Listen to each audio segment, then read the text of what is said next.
Growing up in a quiet suburb of Chicago, 24-year-old Emily Dawson never imagined that the man who would later change the way she viewed love, connection, and maturity would be someone twice her age.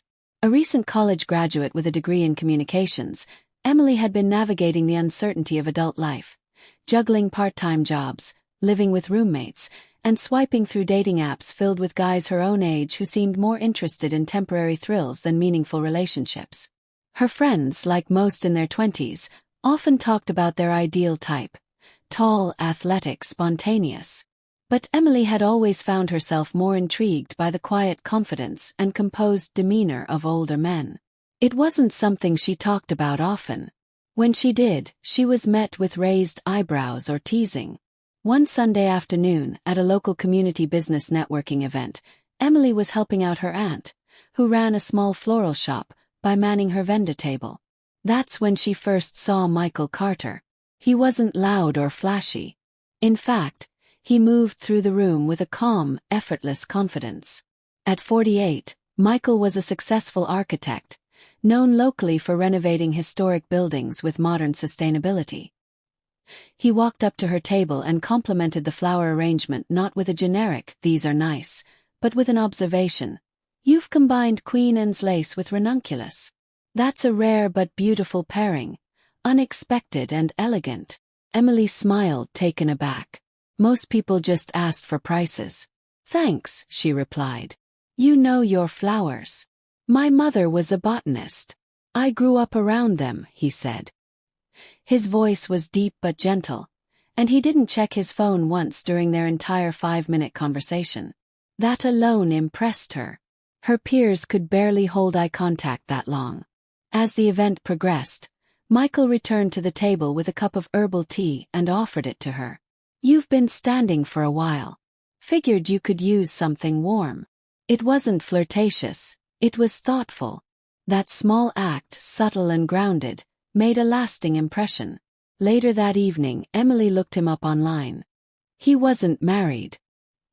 He had a daughter from a previous marriage and had been single for nearly a decade. Their paths crossed again 2 weeks later at a community design workshop, and this time they spoke for nearly an hour. They talked about books. Both loved nonfiction and memoirs. They spoke about travel. He had been to Iceland and told her about the northern lights and the silence of snowy plains. She told him about her dream to visit Kyoto during cherry blossom season. Over time, what began as brief conversations developed into longer coffee meetups. There was no pressure. Michael never made a move or hinted at anything more than friendship. That's what made him different. He listened. He asked questions and actually cared about her answers.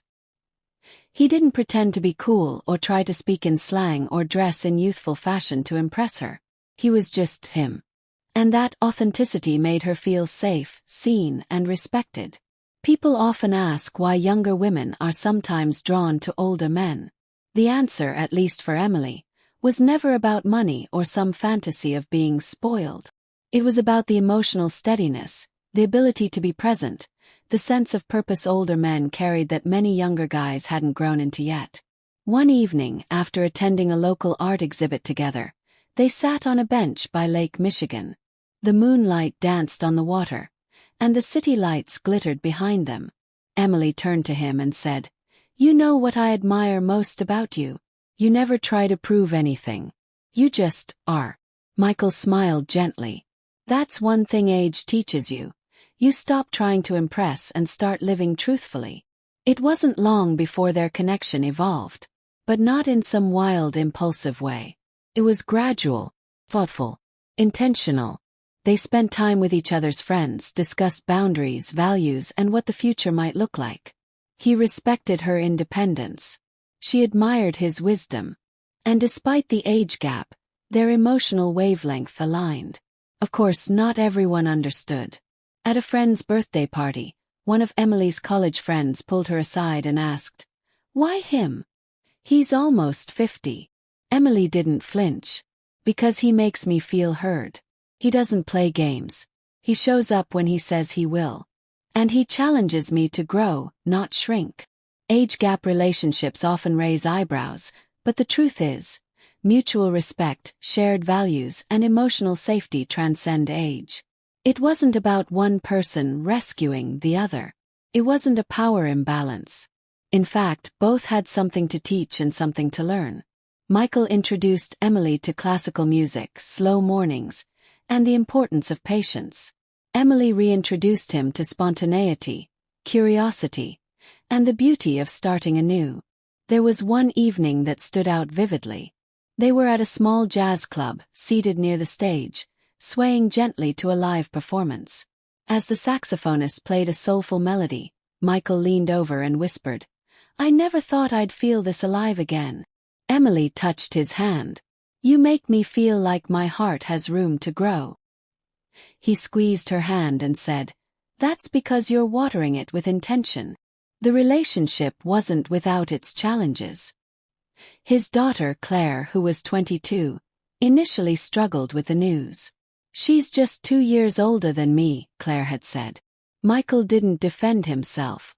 Instead, he had a heart-to-heart with her. "Claire, I know this isn't easy to understand, but Emily and I have built something real. It's based on respect, not escape. I want you to get to know her, not as a label or an age, but as a person." Over time, Claire and Emily developed a respectful bond. It wasn't forced. Took space, honesty, and patience. But love, when nurtured without manipulation or secrecy, eventually becomes undeniable. Their story wasn't a fantasy. It was a series of small, consistent choices. Choosing to listen, to show up, to grow side by side despite the noise of public opinion. For older men wondering how to genuinely connect with younger women, it isn't about trying to be younger or acting like someone you're not. It's about emotional maturity.